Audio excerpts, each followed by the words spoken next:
یەکێتی نیشتیمانی کوردستان لە 1 حوزەیرانی ساڵی 1975 یەکەمین بەیاننامەی دامەزراندنی خۆی ڕاگەیاند، بەڵام تا 27 کانونی دووەمی ساڵی 1992 کۆنگرەی خۆی نەبەست، واتە دوای 17 ساڵ دوای دامەزراندنی یەکەمین کۆنگرەی خۆی لە شاری سلێمانی ئەنجامدا، دواتر لە ڕۆژی 30 کانونی دووەمی ساڵی 2001 پاش 9 ساڵ لە کۆنگرەی یەکەم یەکێتی کۆنگرەی دووەمی خۆی ئەنجامدا. پاشان لە 1 حوزەیرانی ساڵی 2010 دیسان 9 ساڵ دوای بەستنی کۆنگرەی دووەم یەکێتی نیشتیمانی کوردستان لە ساڵیاد و بیرەوەری دامەزراندنیدا سێمین کۆنگرەی خۆی گرێدا.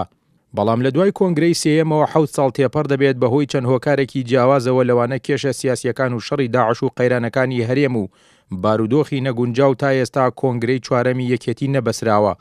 لە ئێستاشدا کە کوردستان و ناوچەکە بە چەندین قەیرانی سیاسی و ئابووری تێپەڕ دەبێت، بەهۆی دواکەوتنی کۆنگرەی نوێوە دۆخی ناوخۆی یەکێتیش بە چەند کێشە و گرفتێکدا تێپەڕ دەبێت. کادرانی یەکێتی نیشتیمانی کوردستانیش چاویان لە بەستنی کۆنگرەی چوارەمی حیزبەکەیانە بۆ ئەوەی کێشە هەڵپەسێدراوەکانی ناوخۆی حیزبەکە لە ڕێگەی کۆنگرەوە چارەسەر بکرێن. بۆ هەلومەرجی ئەمڕۆی کوردستان یەکێتی پێویستە کۆنگرە بەسێ بۆەوەی کە میلەتەکەمان لەم قەیرانایە قەیرانێکی زۆر قوڵە قەیرانێکی گەورەیە. ئەگەر یەکێتی بەخۆیان نەچێتەوە کۆنگرێکی باش نکات چونکە هەموو ساحەکە پێویستی بە یەکێتیە، ساحەی سیاسی کوردستان پێویستی بە یەکێتیە.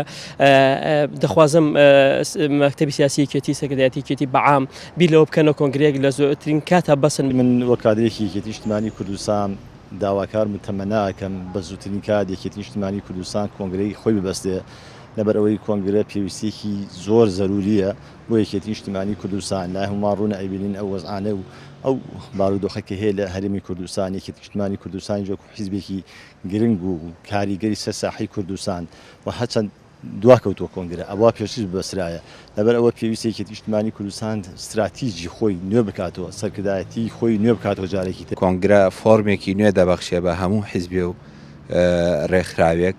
ئێمە یەکێتی نیشتیمانی کوردستان و جەماوەری خەڵکی کوردستان بە گشتی ئومێد و هیوای گشتیان باشیان هەبووە بەم حیزبە، بەداخەوە دەبایە کۆنگرە لە کاتی خۆیان ببەسترایە. ئێستش ئێمە وەکو کادیران و جەماوەری یەکێتی نیشتیمانی کوردستان داوا دەکەین بە پەلە کۆنگرە ببەسترێ. گۆڕانکاریەکان لە ناوچەکە و لە جیهانە دەوروبەرە زۆر سەریع و بەپەلەن، بۆیە پێویست ئەکا یەکێتی نیشتیمانی کوردستان پەلە بکە و لەسەر ئەو بڕیار و داواکاری ئەنجومەنی ناوەند کە پەرلەمانی یەکێتی نیشتیمانی کوردستانە پەلە بکرێت لە خۆڕێخستنەوە و خۆسازدانەوە و زەمین لەبارکردن بۆ بەستنی کۆنگرەیەک.